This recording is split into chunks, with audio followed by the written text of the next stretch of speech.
All right. Good afternoon, all. All right. I've got two sessions this afternoon between now and 3 o'clock. First one is really a recap of the survey that I asked you to do as part of registering for the conference, or others who may have completed that who weren't here. And I'll be going through the kind of results for that at a very high level. The intention is to do a little bit more deeper dive and then circulate that back to the network. I did have to close it off on Friday, so if there was any other submissions after Friday, I think about 12 o'clock, they need to be updated, and I'll do that. All right, so this is really about IPR. We know a lot about our communities, but how much do we know about ourselves? So this is a kind of second version of a survey that I did in 2016, and that magical time when we had Fit for the Future and mergers. At that time, we had 57 responses. This time around, as I said, Friday about lunchtime, 44 responses. Some of the responses are a little bit skewed because we've got people from the same council answering it multiple times. So it is anonymous. All I know is that you're from a regional council or are not that type of council. So I don't know necessarily who you are or what council you work at when you look at these. So if that makes you more comfortable or not. So I'll go straight to the results of the survey. So this is the kind of fancy part of it, and you'll notice that I've changed platforms. So back then I was using some sort of word art thing from the web, and now I'm using Power BI, so you'll see some changes in the graphics as we go through. But I think the major things that you can see there is corporate, planning, performance. They all kind of stand out as the major elements of that. All right, so that's the soft way we get into the survey. All right, where are you from? So there's a little bit of a change in dynamics there. So metropolitan in 2016 and then regional just by a little bit. And now we've got regions and then metro. And then there's still a bit of a spread for rural and metro in terms of completing the survey. Where do we work? It's about the same thing, GM, admin, corporate areas. There is a bit of a spread in some strategic planning areas and some in finance. I work in finance, so that's how we'll kind of skew that a little bit. And community engagement there, and you can see the other spreads of people who have filled in the survey. So that's what we'd kind of expect. This one is a little bit of a change. From 2016, there was about 4 years of average of experience with working integrated planning or management planning as it was known before IPR. That's now pushed out to about 7 years, so I don't know if that means that those same people have stayed a bit longer, or we're just getting more practice and experience in the industry. So that's a good thing. You can see the spread there in the categories. There's a couple people at the far end, and there's the majority are within that 1 to 5 years. And that's why these network events are so important, to make sure that those in the 1 to 5 years have enough experience and skills to keep going and do the best job that they can in their council. This is the one that I like to delve into a little bit here. So operational plan submissions, 2016, there were, out of all the survey entries, 9 of them had no submissions at all. So is that a good thing or a bad thing? I don't know. It's just a thing, right? 2022, there was 14 survey entries. So the percentage was higher, so we had less survey results come back in 2022. So that means that there's less communities that didn't put any submissions in at all about the operational plan. What do we think about that? We do a lot of effort to do community engagement. We put out for 28 days. And I think it's about a third of that survey result had no submissions at all. On the other end of the scale, there was one that had 97 as a submission. So I feel sorry for that person or people who had 97 to respond to, probably in a short time frame, because all our time frames for last year were compressed because of the election and new councils. Everything seemed to be fairly compressed. I think if we look at the 2016 where there was 1,100 or nearly 1,200 responses, I think that was a merged council, so that might have been Central Coast, so we'll leave that one alone, but I think that was the outlier there. And then you can see a little bit of a change here, and this is an average. So again, it's average of kind of the submissions. So it's got a little bit of validity, but it's interesting that in 2016, the regionals had more submissions by a bit, whereas in the metro in 2022, it's kind of flipped around a little bit. Again, I don't know what that means. Again, it's just 2016, 2022, but it's interesting that that's flipped around. All right, this is meant to confuse you, so it kind of is just really to represent the spread of the submissions. So it wasn't that we had all of them all had 20. So there is a spread, as you can see, in 2016 and 22. I'll just walk out here. So 2016 and 22, you can see the spread for the number of submissions. That's what that's showing. So you can see a couple of big outliers in both, right? And then it kind of gets into a more familiar average territory. Here we've still got a couple of outliers, although Metro there was a couple of really big outliers this time around. And I don't know how you can forecast. You can't really forecast how many submissions you're going to get. Has anyone even thought about that? Like, do you get a sense, oh, this is going to be submission hell, we're going to get 100, or we're going to get 5, or it's going to be... We usually say there's usually a particular group of the community that's probably going to talk to us about something, and we'll get onto that in one little second. So of those submissions, what do people want to hear about? In 2016, it was principally about fees and charges. And then capital works, financial plan, level of service, we've been talking about that this morning, rates, targets and measures and KPIs, and then strategic objectives. So given that most of our work generally with the community is about the strategic objectives, the least number of submissions was on strategic objectives. It's more around fees and charges. So that's what a lot of people are worried about. We skipped to 2022. Capital works is ahead, but fees and charges is there. Strategic objectives has come up the scale, and then targets and measures and level of services towards the end. So again, it kind of gives us a framing of what people are either happy about or ready to make a submission to council on. I don't have the answer, I'm just kind of giving you the insights to think, should we just exhibit the fees and charges? Could we do that differently? Does it have to go with all our other plans? Could we do it in February and then do the DP and OP in May? Because it's hard to connect fees and charges with strategic objectives, and might give us more time to deal with the submissions if we split it up. So just thinking, revolution, I know. And then when we think about those submissions that we get, of those that we do get, do we make any change from them? And so that's what this is doing. So hopefully I've got the colours pretty close there.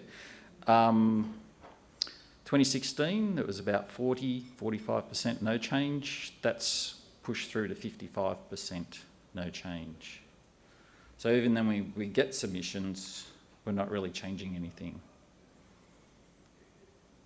I don't know what that tells us about the process. Does that mean that we're hearing, but what we're hearing doesn't align with what we've got, or we've already got it, or are they off kilter a little bit in terms of what they're trying to say to us? And when I say they, the community, again, I'm just posing it as a question in the data. So we do and focus a lot on engagement, but we should just be mindful of that when we get submissions, are we truly noting and looking at it objectively and saying, they've got a point here, we can change something? Or is it everyone's dug in because we've worked 6 months on these documents or more, and the council, this is what we're doing, and that department head knows what they're going to do with that capital works, and that's the fee that we're going to charge because that makes sense, because that's what every other council next to us charges.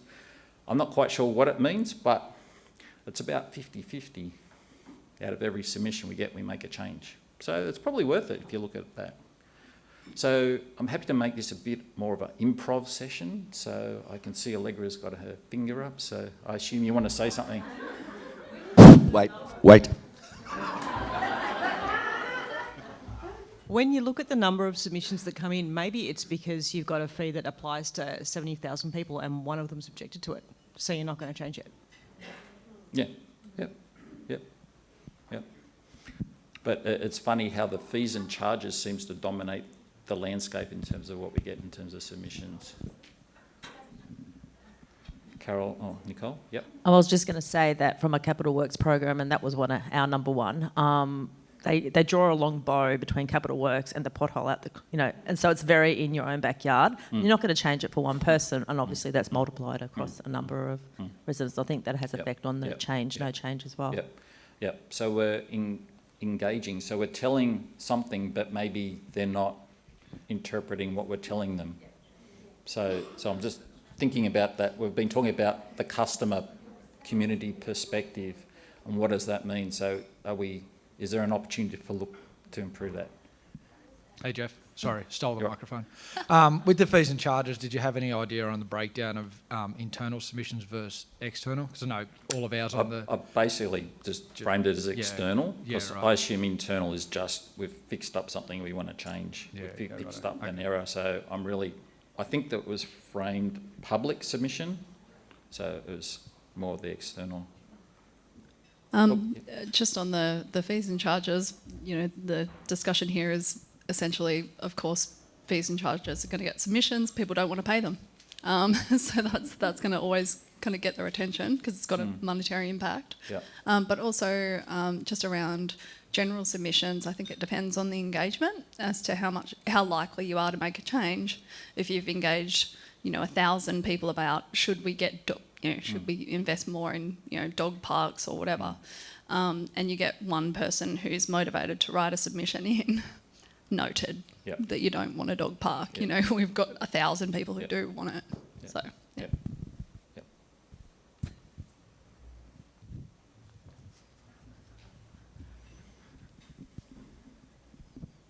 I think you make the best point. I was sitting here and I was about to make a comment which others have also already alluded to, that, it's because it's in my backyard. What's in my backyard? Whereas these are strategic documents. So I was about to make that comment, but it made me just pause and think of all the other things we've been talking about here, and maybe the strategic plan needs to have more of a flavour of in my backyard. I don't know. It's something I'm going to think about anyhow, because I think you hit the nail on the head. We've got to think about that. Yep. This is just thought provision. I certainly don't have any answers at all on this. I've got thoughts, but no answers. Sorry again. Yep. 2 bites of the cherry. Yeah, right. Sorry about that. Another piece, though, that we really noticed when we were doing engagement for Newcastle 2040 was around the people, the demographic makeup of particular submissions that were coming in. And I think you could probably look at that across the board. I know it came up earlier as well in terms of who has the time, energy and motivation to do that. And is that reflective of the greater community if you look at the full demographics? And then that's, again, a factor on whether we'd take that on board and how much. Yep, and that's a valid point. And probably the next question in the next survey will be how many people from the community ask for an extension, because we have that as well from the same group every year, because they go, we don't know that it was on exhibition, and yet they get an email, e-news. Does anyone else have that? Yeah. And can we have an extension for another week? I have a slightly different view on this. I think that if you've done really good engagement initially at the preliminary stage, then I always see strategy public exhibition as a rubber stamp. You don't want to be really getting any significant changes or surprises at the public exhibition stage if you've done your engagement properly in the first place and you've been able to build in the majority of what the community wants. So maybe a question for next time might be, how many touch points did you have with your community to inform the development of the plan, and then compare that to the submissions at the end? It might be an interesting ratio.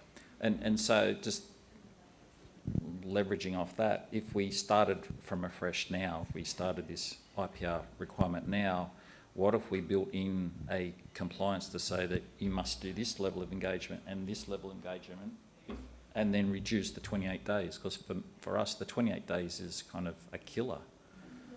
Why is it 28 days? Anyone? Cycle of the moon.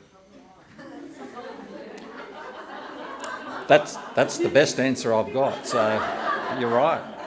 Anyone know why it's 28 days? I don't know.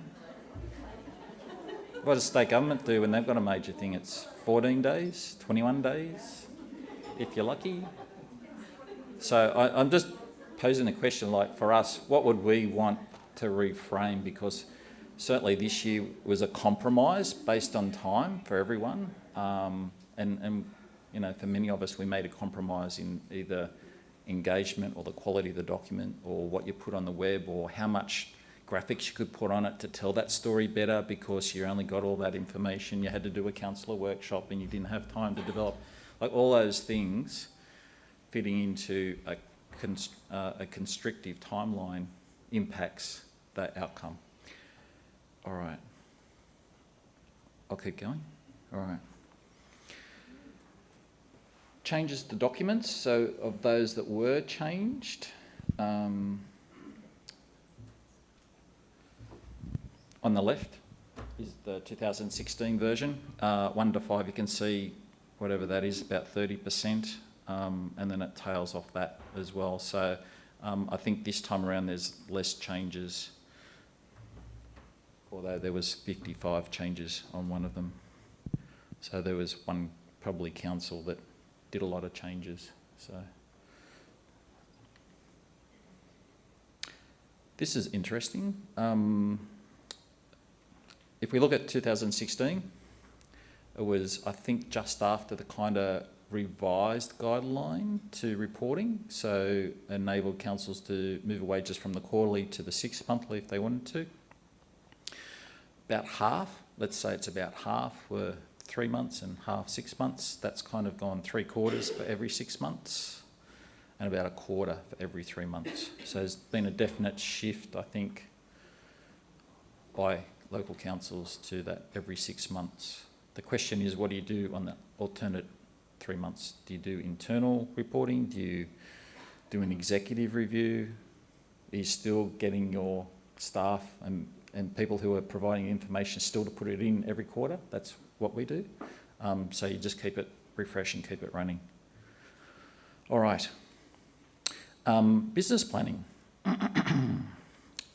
This is about the same, I think. 2016 was about 60%. It's about the same now, which is, you know, leveraged a little bit off our conversation this morning on service reviews and service planning and business improvement. So that's about the same. So that hasn't moved at all in 6 years, so I don't know what that means. So maybe there is a barrier for councils to do business planning. Maybe there's no need. They don't see there's need. Maybe they don't have resources for it. I don't know if there's a demand for it, but we'll get onto that later on. All right. This was just to look at the split between the types of councils, so regional to metro. Anyone want to hazard a guess that more metro do business planning than not? But it's not really clear cut, so it doesn't really tell me anything. It's kind of 50-50 almost, so no prizes. Using systems, this has jumped ahead, so the sponsors probably might lift their eyes now and have a listen, or not. So 70% back in 2016 to nearly 93%, so that's about 95%. So there's only a very small number who are not using a system. So I think we're becoming more professional in how we're rolling it out. We're probably seeing the advantages of having a system to systematically capture data, make it transactional based, and then do our reporting off that. I think the systems have probably come a long way as well. Thoughts, comments, questions? Nothing? All right. System vendors, for those in the room. So 2016, I was a bit lazy. I didn't really group them up together, but there was LG Software, Tech One, CAMS. Microsoft Civica, Pulse, and an in-house system as the scale. And I think you can see the movement there between Pulse and Tech One kind of neck and neck, which was interesting. It was quite neck and neck. Comments, questions? Anybody? No? All right. This is an interesting one, one that we've grappled with at the City of Sydney for some time now. How many strategic directions or principal activities do we have in our community strategic plan? There has been a little bit of movement there. The most popular result is still 5. And they're probably the same 5 for all those that have got 5, if that makes sense. But there's a bit of a more spread from the 6s. So the 6s have dropped down from 2016, so there's less of those. But there's a few more that have spread out towards the other end of the scale. So City of Sydney, we've got 10, that's why, so it's really one council, so we're distorting that number there a little bit. Right through to about 4 or 5. So again, if you've got 4, 5 or 6, you're probably similar to everyone else who's got 4, 5 and 6. And if you've got 7, 8 or 9, you're probably adding something and splitting something either from a community point of view or a political point of view that needs to be seen as a priority and therefore gets its own strategic direction. Comments, questions? Good. All right. I'll give you 10 seconds to read that. And then there's a big... No, I won't give you a question. 2016, I did a kind of... try to get a sense of... We've done IPR for 4 or 5 years by that stage, so most councils had adopted it by 2011-12. Has it actually improved anything?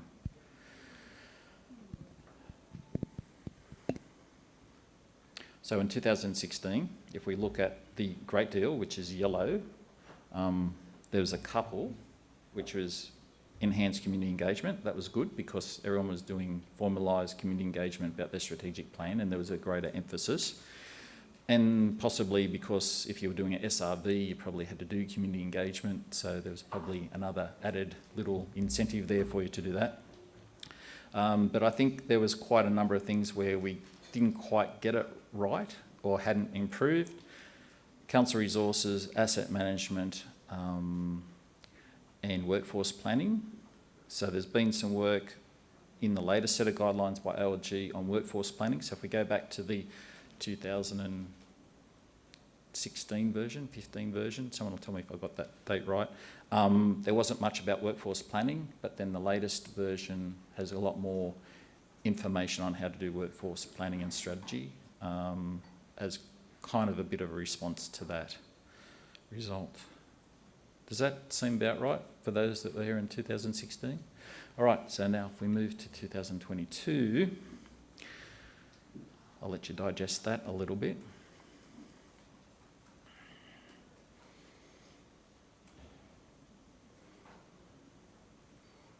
So engagement's still there.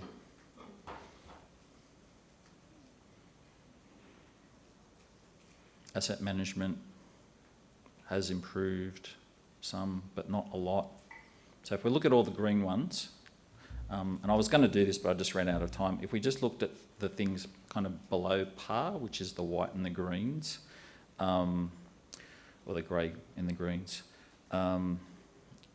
it's the kind of the harder things that we all talk about: asset management, utilisation of council resources, which is like making those decisions about what we do, when we do it, how we do it, and a little bit on that governance and transparency. So I'm probably going to change that question next time around. All right, this is when we come back to you as the survey filler is in. What training do we want? So 2016, first number. This is like that game show, isn't it? What was the top 5? Developing measures and reporting, asset management, workforce planning, strategic frameworks, financial planning and community engagement. So that kind of reflected that we thought we'd probably nailed community engagement pretty well. We'd gone through 1 or 2 series of that. We probably had a handle on what to do there, but measures and reporting was still fairly high. Let's flick through to 2022, and developing measures and reporting is still at the top of the list. So guess what our next focus might be on? Developing measures and reporting. I think I just need to unpack what that actually means. So I think it's quite a broad kind of activity, developing measures and reporting. So it could be the reporting side, it could be the measures side, it could be putting measures in your plans, all of those things. But I think the workforce planning is still there, asset management and financial planning. I provided a other column this time around. Service reviews were kind of in there twice, so sorry if I didn't group them together. And learning more around systems and then making better plans is another comment that was there as well. Does that kind of reflect what we think we need as an industry? Yeah? All right. So, was that useful of some sort? I've got a little bit more there's more results to come, but I want to do a little bit more digging on some of the questions, but this is kind of just trying to reflect back on what we did in 2016 to do that quick comparison with the time that I had. Do we want to keep doing that? Is that of any use at all? Is that interesting? Yeah? Yeah? Who wants to do the next one? Right, okay, thought so. I think the idea of this is not necessarily to tell us a specific answer and go, oh, that's it, but really just to promote our ideas on how we approach IPR and what is actually happening. And that's why I did it, because we were doing all these things, but we had no idea or visibility on either how well we're doing what we need to do going forward and what are the things that we could maybe drop out and focus on other things. So hope that was useful. Questions? Michelle? I'm curious to know what other people think of this, because I think it's very thought-provoking. What would be good sort of addition is then to pull out best practice. So I remember the presentation that you did, Jeff, around the annual reports, and like you did sort of, best practice, and these are some examples. And so I think that's really, I find that really useful, because it's, this is really thought-provoking, and I'm always asking what other councils are doing. And then also even including examples from outside local government in other sectors. So we're talking about measurement and reporting. That's something that the private sector do really well. So what have we seen works really well, and not making it a burden on you, but like could be something that as a collective we can all, I found this, let's share this with the group. Yep. So just an Right. idea. So Karen's writing these notes down, aren't you, Karen? Thank you, Karen. Because I'll forget as soon as I walk off the stage, so someone write it down. Thank you. Thanks for putting it together. Look, I just wanted to make a comment about the last session. We were talking about how there may not be a lot of things that come out of comparing with other councils. But I think that this session tells me that it's actually really interesting to understand where we are in the context of other councils. So I just really wanted to make that point, that I think there is definitely a role there. Yep. All right. Because this is really useful, because with the latest set of guidelines, LG introduced the maturity model, good, better, best. And when we look at this, we go good, better, best on this scale, but that good might be the best that your council can do for that year, right? And that's great. If you're doing the best that you can do with all the constraints that you've got, that's what we want. IPR is about, 124 different journeys on how we tell a story with our community. It's not the same. We can't do the same. We're all different. We kind of do the same things, but we do them differently to different levels and different times and different people and different amounts of money and all that. All right. Yeah, my question is about best practice, but I also think it's about, so I probably disagree. I don't think that we can compare. I don't think the comparison from each other is useful. What I think is extremely useful, particularly for me, is about pulling out that best practice, or even coming into a thematic approach. So if we're looking at performance reporting, KPIs, it would have been really wonderful to have a resource centre that I could go to and go, yeah, that might be relevant, or I can think about that.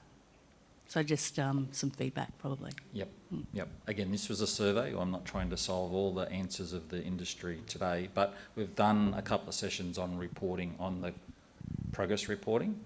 So I'm happy to put that on the LinkedIn before. So, you know, the red, amber, green traffic lights, you know, you would think it was easy, but when you look at the colour scales, when, you know, green might mean on track for some councils and green might mean completed, and yellow might mean it's going okay, and others it's off track. So we've done some work on that. When we say best practice, it's kind of, for me, I kind of go, well, I don't know what's best practice. I can tell you what you're all doing, and some things will work better in some environments than others. We talked this morning about reporting, you know. For some councils, and I'm going to be really generic here, west of the Great Dividing Range, the further you go out, the bigger the photos get. And I'm serious, but that's right, because that's the focus. It's, we've done this road, we've done this building. This is what matters to that community. The closer you get to Sydney, it's probably a longer report with more narrative, with more numbers probably. It's a bigger document, because there's other ways to engage with the community about what we're doing. For some councils, that's their main avenue to report to the council, to the community and council. There's no right or wrong answer. It's the one that fits at that time for that community. So reporting is kind of the best practice way to do it. There's no way I could do that at the city and say, here's 10 pages, here's 8 photos, we're done. Like, we walk off the stage, drop the mic and off we go.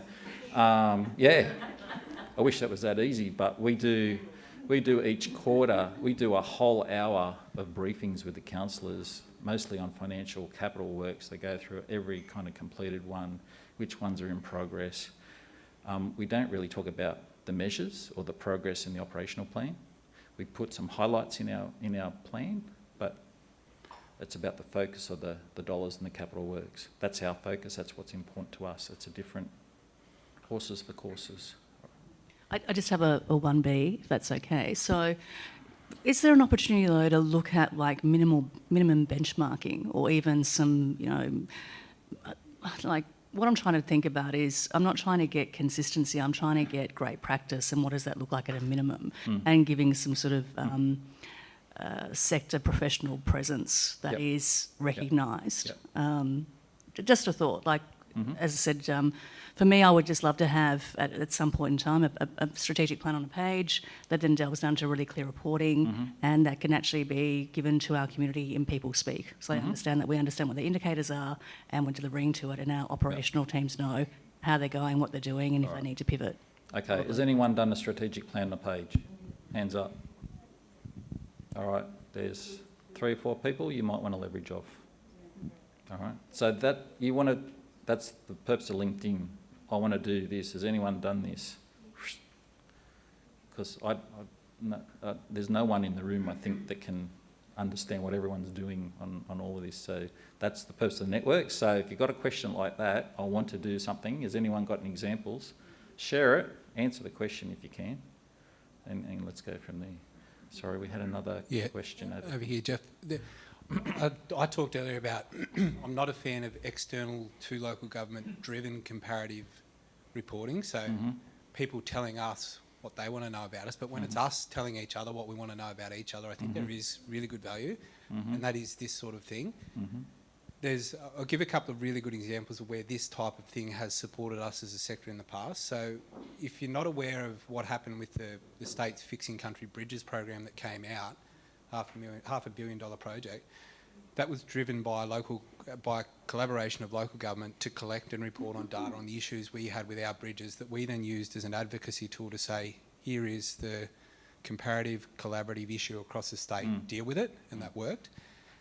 A more practical example relating to the data you've got here is that anyone that was involved when IPR first came out, and the asset management component of it, it was new. No one really knew this best practice stuff. So the government actually funded a number of tools and resources for best practice in asset management and for the smaller rural communities, they actually developed rural and remote community asset management templates and frameworks that they funded, the government did. So this sort of data that says, so just the LLG staff are here, if their minister came along and said, I've convinced Treasury to give me $10 million to improve the outcomes of IPR in the state, where should we put that money? You've now got data to go say, we can tell you the bits that we think need the improvement because we've gone and checked with each other. So to me, this sort of stuff is really valuable when we're driving it and it's being used for a valuable purpose for us as a sector. But when it's put on top of us, it's a different thing. Yeah, totally agree. Comment, question? Was there another one?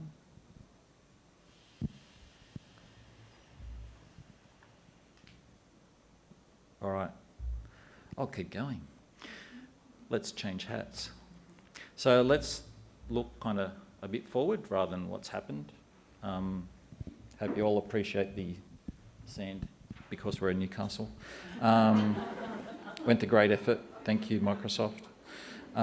So what I want to cover is a bit of an overview of what we do for those that don't know what we do, some of the actions, your ideas on what we could do.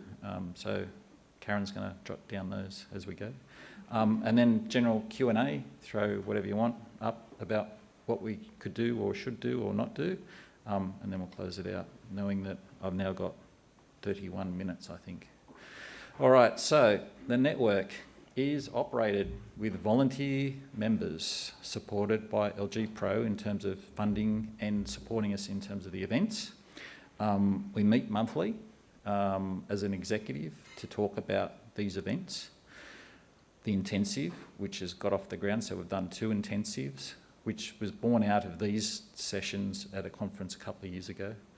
Forums, which we've hopefully been able to do 2 a year, if not more, over the COVID. Our annual conference, so our first face-to-face conference we've had since 2019, and then other events and things that we do.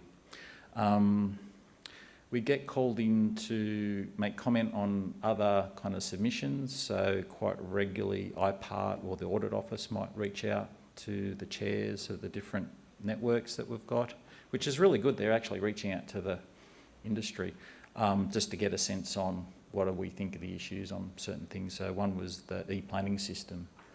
So for anyone who's been involved with that little beauty, that was a great hour spent with Audit Office. The executive consists of LG Pro members, so you've got to be an LG Pro member to be part of the executive. If you want to be part of the executive, I'm asking for more people. So the more we have, the greater depth we have. We're all busy, so quite often at the moment we're meeting like on a Tuesday at 3 o'clock, and quite often there's 2 or 3 of us that have got another conflict. And so it leaves us with 4. So 4 representing a potential network of 120 people is kind of not really sufficient. So the more we have, the greater voice we have, great ideas, and we get greater output. So if you think about it, let me know, or Izzy, wherever Izzy is, or one of the exec members.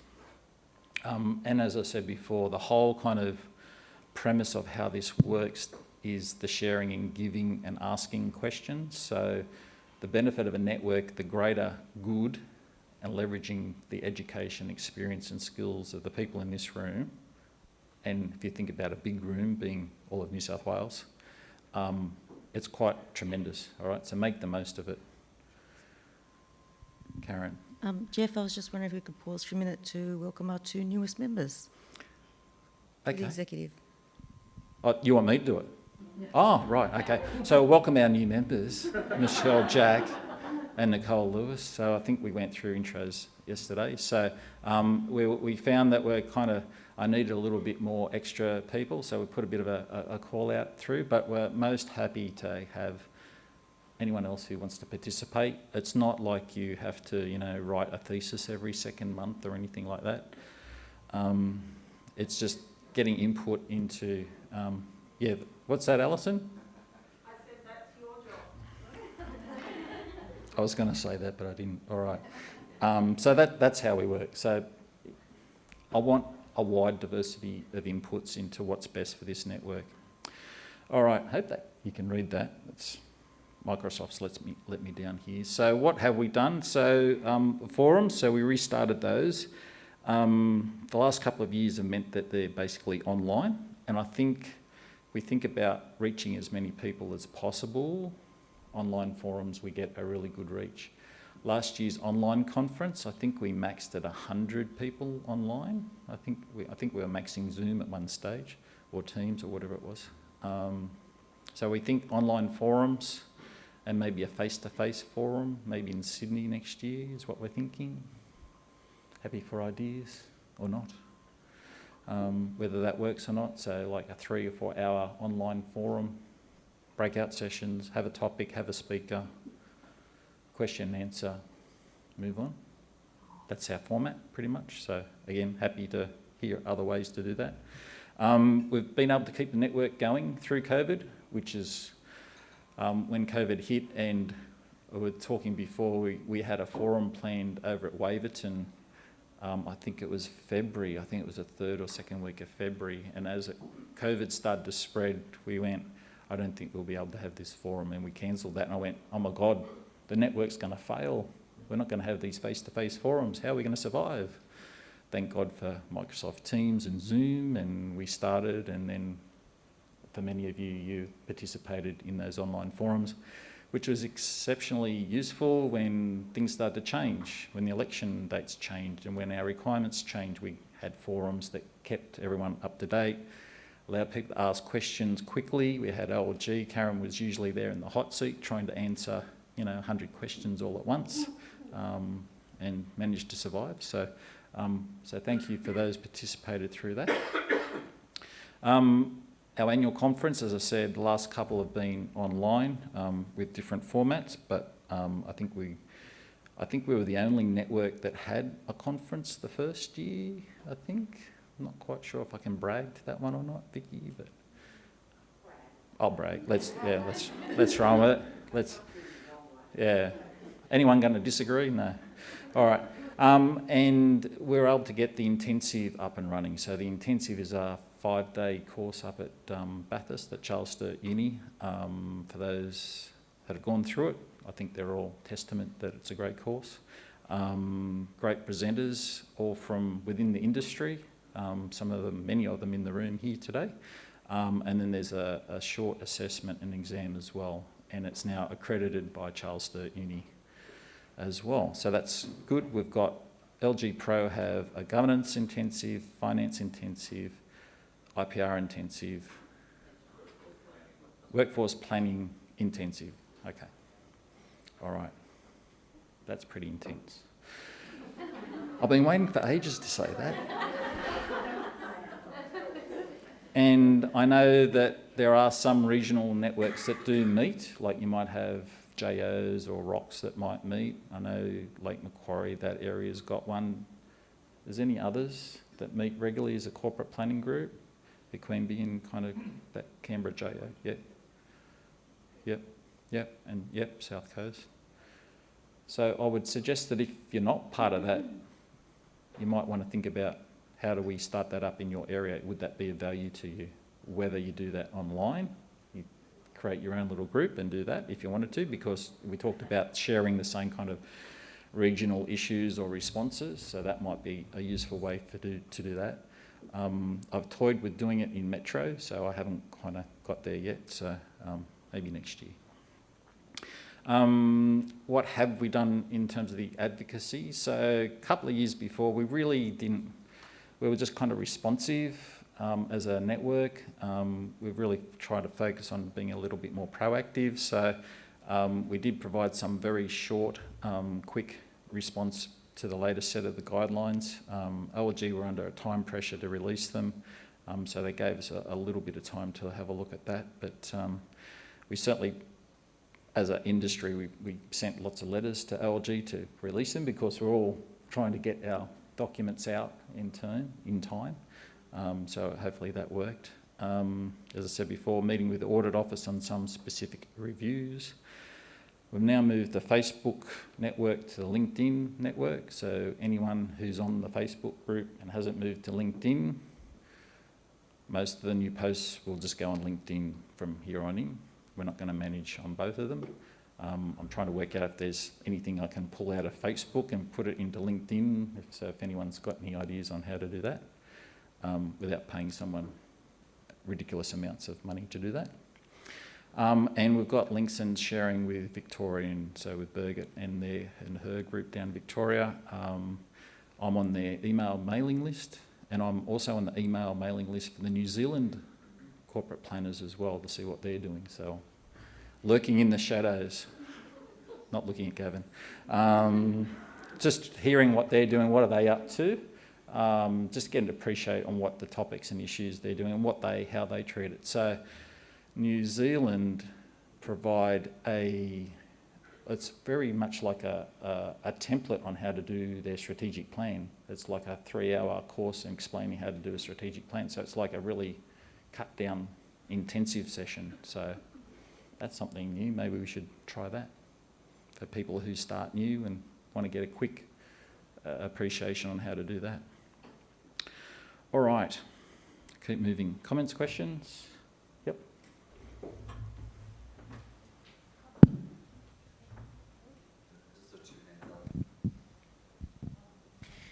Jeff, can I have my phone, please? Who's asking? That'd be me. It's $10. Sure. That's all my question. Oh, Thank you. That's all right. I was out of the room looking for it when you announced Right. it before, so. Sorry. It's in safe hands. I just wanted to say thank you for all the work you're doing for the network and the survey. I did wonder, I've provided some feedback to Gavin and Vic, now that the regional roadshows are back in place, I think perhaps some of the networks could have a good opportunity to contribute to those, because we know in the rural and regional areas it is hard to get access. You know, I don't know how many of us are here from rural and regional, but it is always that trick of getting as many people exposed to the information. You hear some great things at these things, and the regional networks that we're going to reinvigorate, I think, and get people out there. This might be a chance for IPR network to get involved in the regional networks. Yep. Just a suggestion. Okay. Does that mean we should have someone at one of those forums? Is that what you're thinking? I'm hearing that. Yeah. Oh, you got your hand up. Sorry. Yeah. It'd be good. Yeah. We heard some great stuff here today. Yeah. To share it at the regional networks would be really good. Yeah. Okay. All right. And that's how we boost, because I'll show you something shortly. Our representation kind of west is a bit low at this conference, and I understand that. So when we go regional, we want to give as much as we can. Right. Keep moving. All right. So out of the survey that I did, I asked for feedback and suggestions on things we could do. Bear with me while I get my printed piece, because that's a bit small on screen for me. So I'll let you read that while I get myself sorted. So best practice, examples and templates. So a resource library. So what I need is, what templates do you want?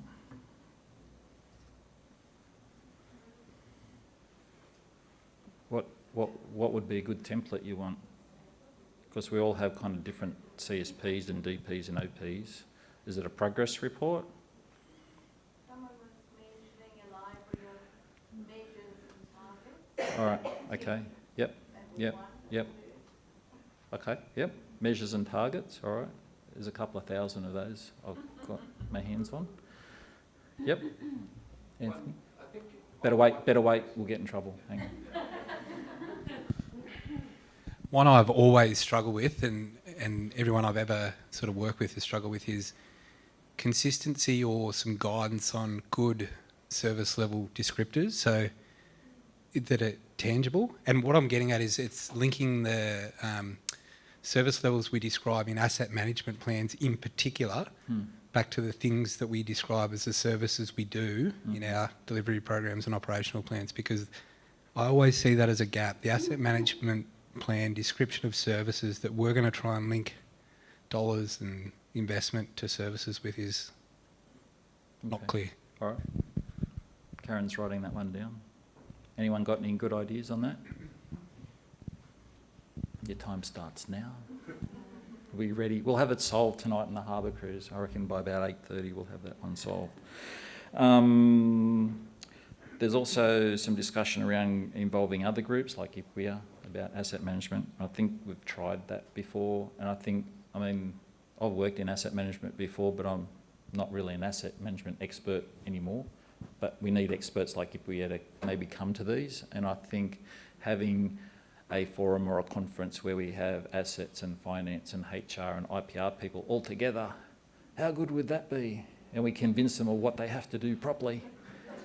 And we lock the doors and watch them argue.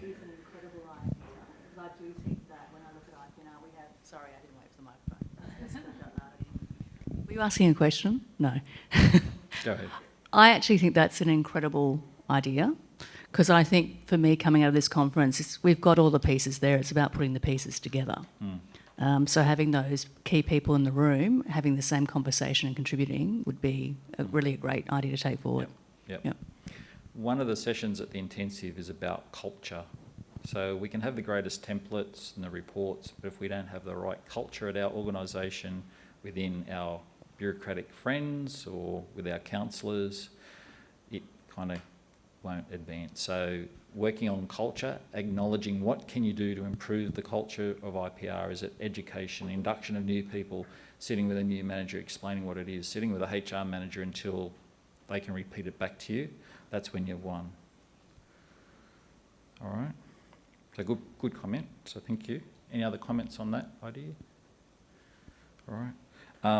Better communication with state government departments and getting them to take IPR seriously. I'm not laughing. It's difficult. Previous years we've had roundtable sessions with state government. We've had IPART and Treasury and Customer Service and Planning. Transport maybe, I can't remember. We gave it a miss this year because we didn't think they'd travel to Newcastle for a session. Ali, Karen? Sorry, so on that, that is a big part of what we do. State government agencies come to us all the time and say, just make councils do such and such, and we explain to them about the integrated planning and reporting framework and how councils work, and for some of them it's a big surprise. Others have a bit more of an understanding of it. But one of the things we did when we developed the new handbook and guidelines for integrated planning and reporting is that template at the back where agencies can use that to consider how they can ask councils to embed their work in the integrated planning and reporting framework so that it actually gets done. So you can refer agencies to that too, not just, we do it all the time, but it is a thing that can. And we'd like to hear when they're asking you to do something. So if you hear something, can you just let us know on the network or send an email or for sure. semi-encrypted message, and then we'll try and work through how we can so that's right. work it through. We've done it with Closing the Gap. Quite a few councils have got some really good Closing the Gap initiatives. We helped the Aboriginal Affairs pull together a piece of work on that, so that's been really good. So there are two big ones at the moment, but others we're just sort of in that sort of nascent conversation about where that might go, but it's a tool. So. There's some others around, thank you, sorry. There's some others around developing plans, getting some tools to develop them, getting leaders to use the documents to guide their day-to-day activities, and that all goes back to that culture. And quite often I reflect on, you can have the greatest plan and reports, but if you don't have a culture or an activity or a decision-making thing, no one will make a decision with that report. So you've got to kind of architect a decision point for a council or an executive to look at those progress plans or reports to make sure something gets done. So think about that as a agricultural. Can I just suggest a tweak to the last point? It's understanding what leaders would get out of using the documents. So it's not about getting leaders to use the documents, it's about understanding how they can help make their lives easier. And the same goes for our colleagues in finance, in community engagement, in HR, in asset management, is how can we work together using the IPR framework to achieve common goals rather than getting them to do what we ask them to do, which is generally fill out templates. Yep, all right, thank you, thank you. Again, these are kind of verbatim from the survey. I might just skip to the one in the middle, which I've circled, which is arrange a mentoring program. So we've talked about that for a couple of years, and I think at LG Pro we're kind of thinking through how that can work in a practical term, because there's, you know, insurance and work health and cover, work health and safety cover and all those things. So it's something that was on the radar, is that like mentoring program, where we could do it involuntary, come and visit a council for a day or a couple of days and shadow someone. I think that's all those people that share that day in a life. Yeah. My mentoring has its place definitely. Yeah. Some more newer sort of industry, but I think that, that day in the life of. Yep. Shadowing. Yeah.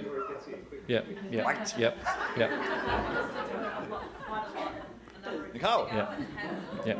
It has Yeah. just, Thanks, Nicole. Yeah. Sorry. Yeah. It has fallen off the bandwagon, and before COVID, so COVID wasn't to blame, but I think if you've been around in local government a long time, we've had different iterations of that type of program, and I think it works well. Yeah. Especially in like councils, I Yes. think, as well. Yep. Yep. Yep. Yep. Jeff, Anthony down the front here, just on that mentoring thing, I actually suggested this last night to Jeff and Vicky. It's a bit of shifting our mindset on who the audience of mentoring programs maybe should be, because we tend to put this emphasis on the next generation, the younger people, and we treat it as it's an under 35s thing at the moment. We've created this artificial age barrier, and there's a lot of people entering the sector for the first time that are well past 35 that would benefit from mentoring more so than some of the people that have been in the sector for 10 years that are under 35. So I think shifting our thinking around that.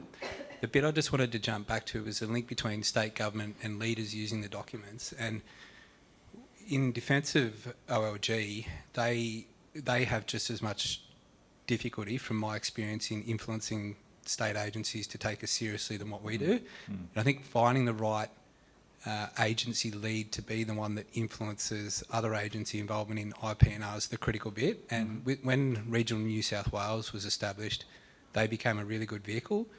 And they do, I'm assuming it's the same in both regions, but they do have regional leadership executive meetings where the executive of the regional agencies do periodically get together. So making sure that local government's got the seat at that table with the right person, to me, is the really critical tool in getting that recognition. Okay, thank you. All right. Jeff, can I just quickly say, we do have, just in case everybody's interested, a mentoring program. There's a few different ones as well. So there's the Aspiring Leaders one, which I think Anthony was referring to. We also have a placement program if you would like to do a day in the life of, or sort of like work experience, and then there's a general manager to general manager one. So if you are interested, please just reach out. Thank you, Gavin. Thank you. All right, just mindful of time, so I'm going to keep going. So I covered that before, but that was just reinforcing that developing measures was at the top of the list. All right, over to you. Are you getting what you want out of the network? What else could we do? Should we do? Drop? Not do? Sing them out with a microphone? I think we're doing okay after the last couple of years, but doesn't mean to say we can't keep improving.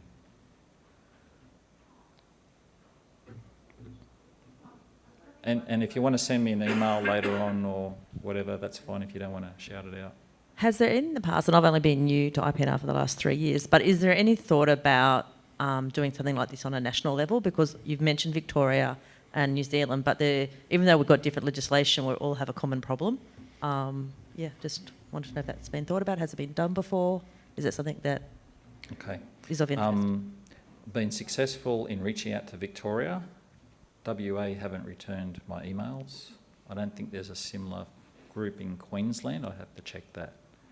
Not sure about South Australia. Many, many years ago, there was a corporate planners capital cities network that met 2 or 3 times, but that was about it really. But again, we're on different kind of frameworks. We do slightly different, the same but different. A national corporate planners conference. Even if it was just with the states or jurisdictions that, even if it was just Victoria and, you don't need to. Okay. Yeah. So even if it was just Victoria or Queensland or something, yeah. So, which might slip in. Does anyone else have any other comments? Yep. Similarly about collaboration, there's this conference and then there's the finance conference. And you the two don't kind of blend. And we're constantly hearing the complexities of those two areas coming together in council. So I don't know who the question's for or whether it's for everybody, but LG Pro, the network OLG, about how to bring those two parties together to help everybody in those relationships. Yep. Thank you. I don't have an answer for that one. Can I respond to that? I suppose what we actually do in Victoria is sort of being the convener of the Corporate Planners Network, which is the equivalent here. We actually make a lot of our network meetings open to the other special interest groups, so allowing them to be able to sort of come along. So in Victoria at the moment, tomorrow, we will actually have the governance and the corporate planners special interest group together because there's so many synergies between the work that we actually do. I don't think there's an asset group. Yeah.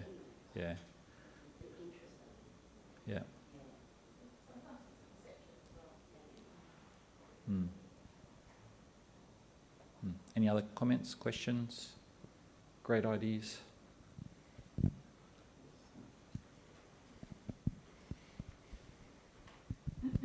Maybe one way to get your finance people to the next IPR one is call it a finance one and then have all the IPR people there and just turn up and make it about IPR. I can see why you're a GM. Yeah, very sneaky. Yeah. The other... That's how you get people places. Just on the asset management link too, my understanding is within LG Pro there isn't that focus, but that's because IPR has taken up that role and quite comprehensively really. So I think getting that link would be a really good one. And there is, within IPR, there's actually an asset management working group specifically focused on trying to address some of the IPR issues. So I just think understanding that right connection. And my experience with IPR is they would be very interested in that crossover relationship because the tension between asset managers and finance people across the industry in general and the lack of integration, I'd call it, between asset management and financial reporting and accountability requirements under the Accounting Code of Practice are hugely misaligned. That's what causes the conflict. So I think getting that shared understanding between those two subgroups would really help the IPR people to get the better outcomes. Okay. That's going to keep me awake tonight, thank you. All right. But they'd still be there, I think. That'd be the problem. Is there any engineers in the room? Sorry. That's all right. You lost your phone, that's okay. All right. Anything else? I know am I finishing at 3? Is that right? Yeah, good. Okay. This is my last slide, so that's well timed. So this is where we've had conferences before. And you can see the maps there. Don't show that well, but I think everything that's shaded, that's you guys here, and that's regional and that's metro. So there's a lot of grey bits that we've missed. And so we've been to Wagga the last time we're up here now, but where should we go to maximise the network? How far would we be prepared to go. Who wants to put their hand up to host the next one? So we've got one silent bidder working over here in the side. Not to host,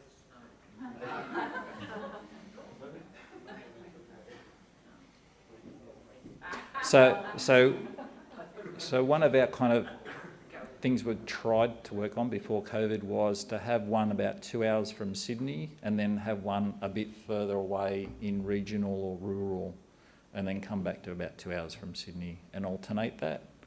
So that's why we went to Wagga, 5-6 hours down the highway, or an airplane, or not when it didn't fly. We should just vote on where we want to go and then That's one way of doing it. So if you've got ideas, we kind of think this through early to try and get ideas, and we work with LG Pro and... Sorry, we just figured Dubbo, because it's the centre of the state, and they've got a zoo. So. Dubbo's got a zoo. Nah. Sorry.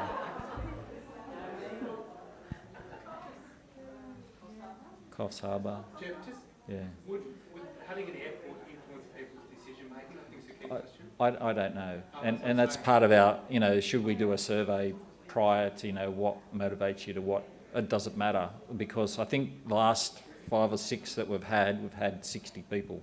So it doesn't matter where we go, we get about 60, right? So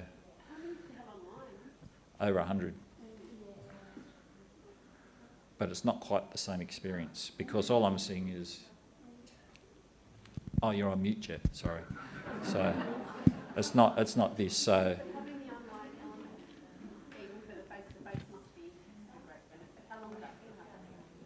The online?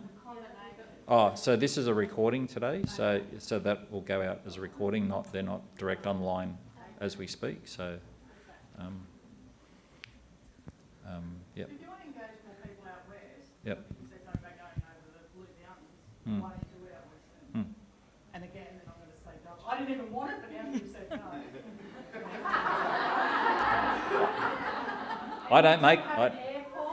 I don't make the decisions. I have an input. So how good are your facilities? How good are the pubs? That type of thing. That's the scoring that usually gets to it. So, all right.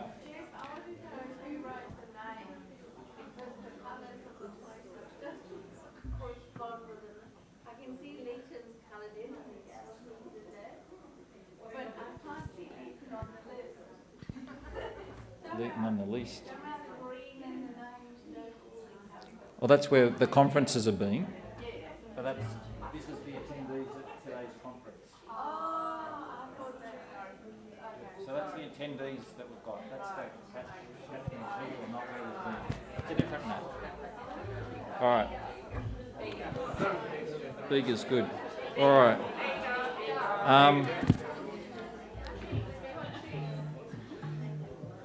I've got someone from Melbourne calling.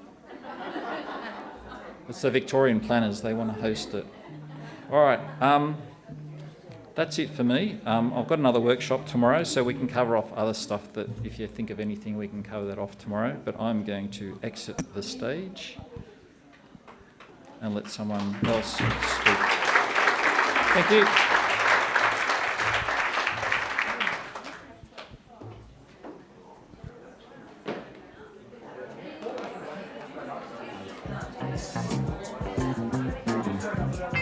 I need a bottle of scotch and all the love I've got. I need a Cupid's. Okay, everyone, we're going for afternoon tea. And we are back at 3:30 for our keynote speaker, which is 3:30. Is that what I said? 3:30. Stretch. You want to be nice and relaxed for the next presentation. I got to get you.